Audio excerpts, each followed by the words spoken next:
Hoy babae, pag-aralan nyo kung paano tumanggap ng pagkakamali.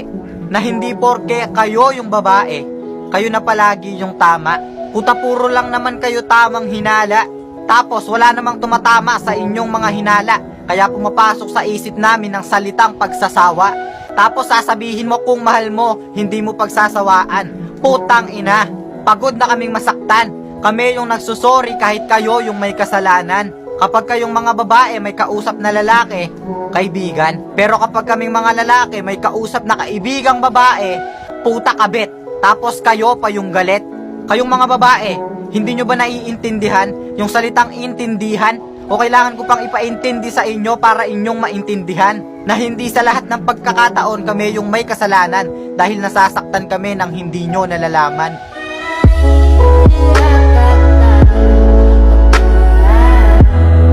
Hoy, alam mo ba kung gaano kasaya sa tamang tao mapunta? Tapos iiwan mo lang siya dahil nagka-problema kayong dalawa. Iiwan mo siya dahil hindi na kayong masaya. Kung masama ang magmura, pues putang ina ka. May problema kayong dalawa tapos nakikipag-ayos ka sa iba.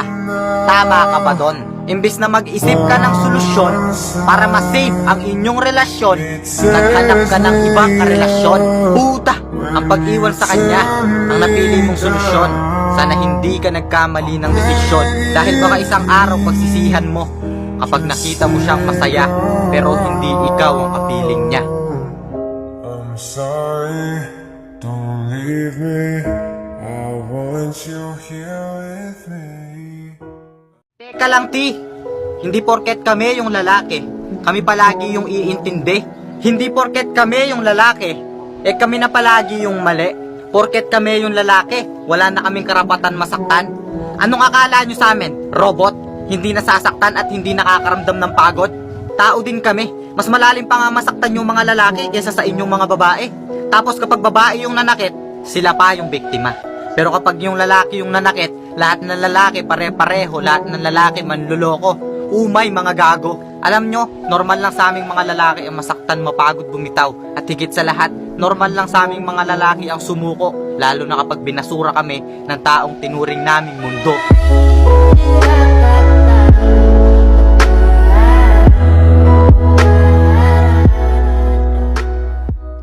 Boy, kung ipagpapalit mo lang siya dahil nakakita ka ng mas maganda, pues putang ina ka. Kung iiwan mo siya dahil meron ka ng bago, isa kang malaking gago. Pinagpalit mo yung ilang taon nyong sinakripisyo sa taong nakilala mo lang ngayon.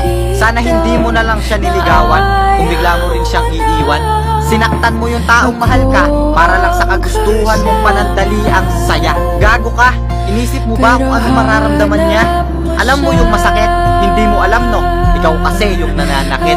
Kung masaya ka sa piling niya, hindi ko na pipilit pa.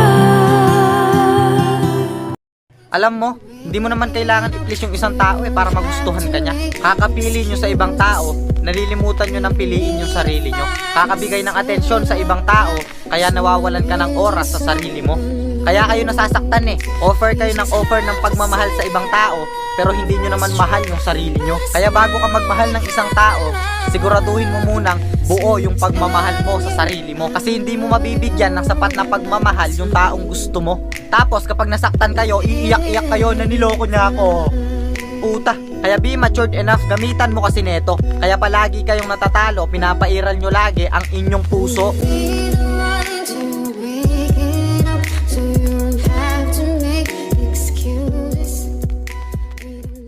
Alam mo, hindi naman mahirap maiwan Masakit. Masakit na kada paggising mo sa umaga, wala na yung good morning niya. Na anong ginagawa mo, kumain ka na ba? Masakit na kada magre-ring yung cellphone mo, hinihiling mo na sana yung tumatawag ay siya. Masakit na makita mo siyang online sa gabi, pero hindi na para sa'yo. Masakit kasi nakikita mo siyang masaya, pero hindi ikaw ang kapiling niya. At alam mo kung bakit masakit? Kasi mahal mo pa siya, pero hindi na ikaw ang mahal niya. Di na lang kita nakilala, sana'y di Alam mo, mahalin mo yung partner mo tulad ng pagmamahal niya sa'yo. Iparamdam mo sa kanya na wala siyang katulad, na hindi siya kapalit-palit. Habang magkasama kayo, sulitin mo yung mga panahon at oras. Dahil hindi naman natin masasabi kung anong mangyayari bukas. Iparamdam mo sa kanya na siya lang at wala nang iba. Iparamdam mo sa kanya na worth it siya. Iparamdam mo na deserve niyang mahalin ng buong buo. At real talk, wag na wag mo siyang sasaktan, emotional man o physical. Baka kasi isang araw magulat ka na lang, wala na siya. mo hindi mo ko iwan, di papabayaan. Alam mo, napakasakit magmahal. Kasi walang sigurado. Baka ngayon masaya kayo, kinabukasan baka nga hindi na kayo. Oo, ngayon ikaw ang kausap niya, pero baka bukas malamang hindi na. Puro na lamang baka, wala kasing sigurado. Kasi sa panahon ngayon ang dami ng manluloko. Kapag nagmahal ka, pwede kang manalo, pero mas malaki ang tsansa na ikay matalo. Kaya nakakatakot magmahal. Yung tipong sasanayin ka niyang masaya, papakiligin ka niya sa mga banat niya, tapos bandang dulo, iiwan ka rin niya.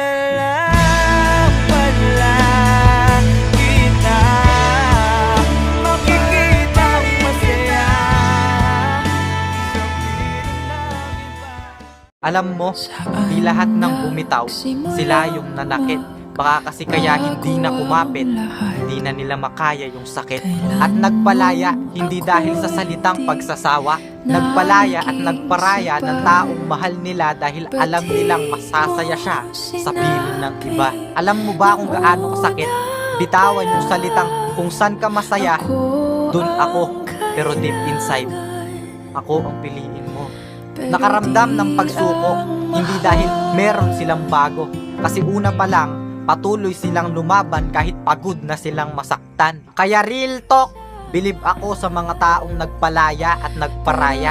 Dahil mas inisip niya yung ikakasaya mo kahit ikakadurog ng kanyang puso. Kung masaya ka sa piling niya, hindi ko na Alam mo, normal lang sa lalaki ang mapagod sa isang relasyon. Lalo na kung alam mo naman yung pagsasama nyo, wala nang destinasyon. Normal lang sa lalaki ang umiyak kung yung sakit na naipadama niya sa'yo, naipon na lahat. At normal lang sa lalaki ang mang-iwan kung alam mo naman yung feelings niya sa'yo, matagal nang lumisan. Real talk, hindi kami robot. Kaya normal lang sa mga lalaki ang sumuko, lalo na kung nakikita mo siyang masaya sa piling ng iba.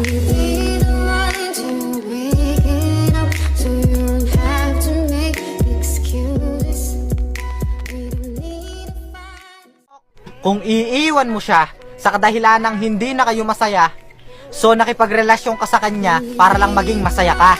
Alam mo, madaming paraan para maging masaya ka.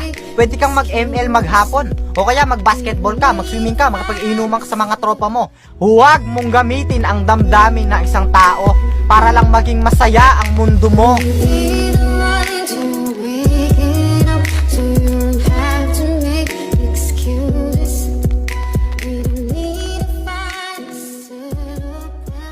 Real talk, huwag mong i-please yung isang tao. Bakit mo ginagawang reputasyon ng paglimos ng atensyon? Kung hindi ka niya na mahal, hindi ka niya na mahal. Kung may iba na siya, may iba na siya. At tandaan mong hindi pinipilit ang damdamin ng isang tao. Kung hindi ka niya gusto, hindi ka niya gusto.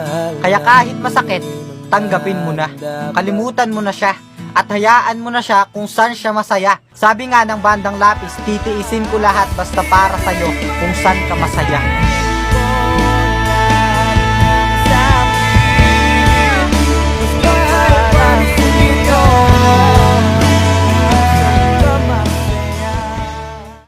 Selos, minsan nararamdaman madalas dahilan ng hiwalayan, isang salitang sumisira ng tiwala, kaya madalas yung tamang hinala, nagiging hinalang tama, ganun talaga.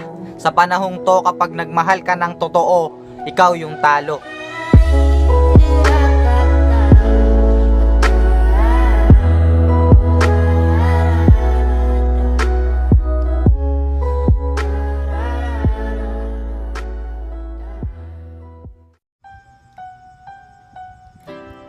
Paano?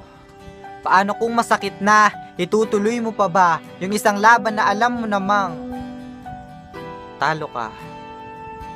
Paano? Paano mo muling sisimulan yung kayong dalawa kung alam mo namang tapos na? Pero sige, mas pipiliin kong masaktan para lang maging masaya ka sa piling ng iba. Pero kada punas mo sa labi niya, ikatumbas ng luha sa aking mga mata.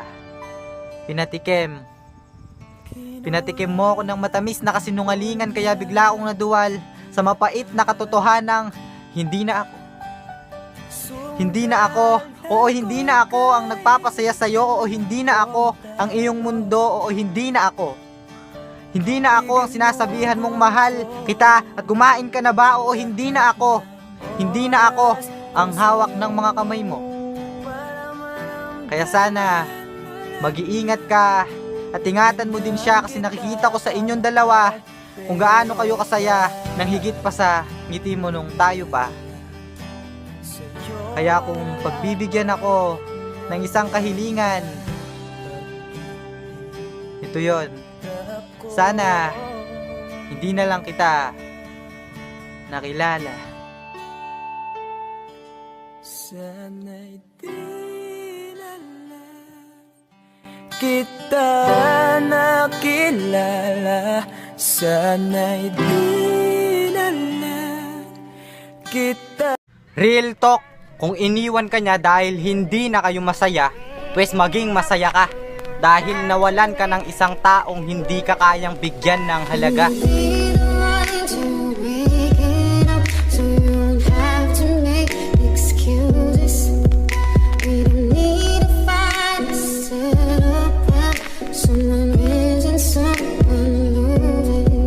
Real talk, kung hindi ka na mahal ng isang tao, kailangan mo na siyang bitawan.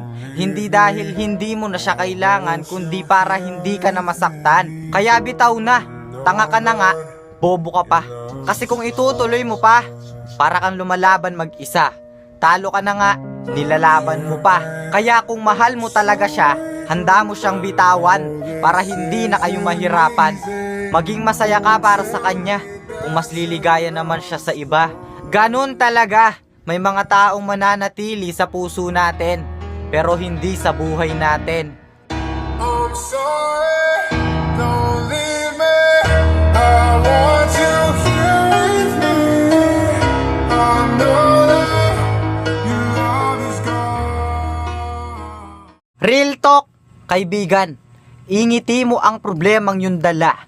Tumawa ka't isiping hindi ka nag-iisa. Bawat saya ay may lungkot, bawat lungkot ay may saya. Sa dadaanan mong daan, problema ang iyong kalaban. Sa hakbang ay dahan-dahan, please wag kang magmadali. Magtiwala sa proseso pero wag pahuhuli. Sa alon wag ka sumabay, may sarili kang gabay. Buhay mo'y may destinasyon, nasa iyo lang ang desisyon kung itutuloy mo ba. Pero Pilipino ka, itayo mo iyong bandera. One day when the sky is falling, I'll be standing. Kung mahal ka talaga niya, hindi ka niya iiwan. Mali. Dahil hindi lahat ng nang iwan, mali. Okay? Baka kasi binato mo siya ng maraming rason para hindi na magstay sa inyong relasyon. Hindi mo napansin na nasasaktan mo na siya. Baka kasi ipinaramdam mo sa kanya na masaya ka kahit wala siya. At real talk, hindi porket ikaw yung naiwan, ikaw na yung biktima. Kadalasan kasi, kayo yung may kasalanan kung bakit kayo iniiwan ng mga taong masyado nyong nasaktan. Mangilaban ka pa, alam mo na iningatan kita, kaso lang may hinahanap ka pa. Nagkulang pa rin kahit lahat ay ginawa ko na. So ayun guys, alam nyo ba na ang usok, ang sakit sa mata kapag nakita mo na siyang masaya sa iba. Hanggang dito na lang pilit ko. Right, ang sakit sa mata, gago. Real talk, alam mo ba na kapag pinili mo yung taong gusto mo na hindi naman ikaw yung gusto, eh hindi naman magiging kayo? At alam mo ba na kapag pinili mo yung taong hindi naman ikaw yung gusto, sa bandang dulo, ikaw yung talo? Alam mo ba na kapag pinilit mong piliin mo siya, Para siyang buhangin tapos ikaw yung mata. Kasi masasaktan ka niya. And ganun ka katanga. Kasi alam mo na pala. Pero purang na. Pinili mo pa siya. Be the one to wake it up, so you don't have to make excuses. We don't need to find a setup when someone isn't so. Minsan, kung sino yung taong dahilan ng pagngiti mo, tsak siya rin ang dahilan ng pagluha mo. Kung sino yung taong ipinaglaban mo, siya rin ang dahilan ng iyong pagkatalo. Kung sino yung taong pinapahalagahan mo, siya rin ang babaliwala sa'yo. Real talk, minsan sa buhay natin may darating na isang tao para lang saktan tayo.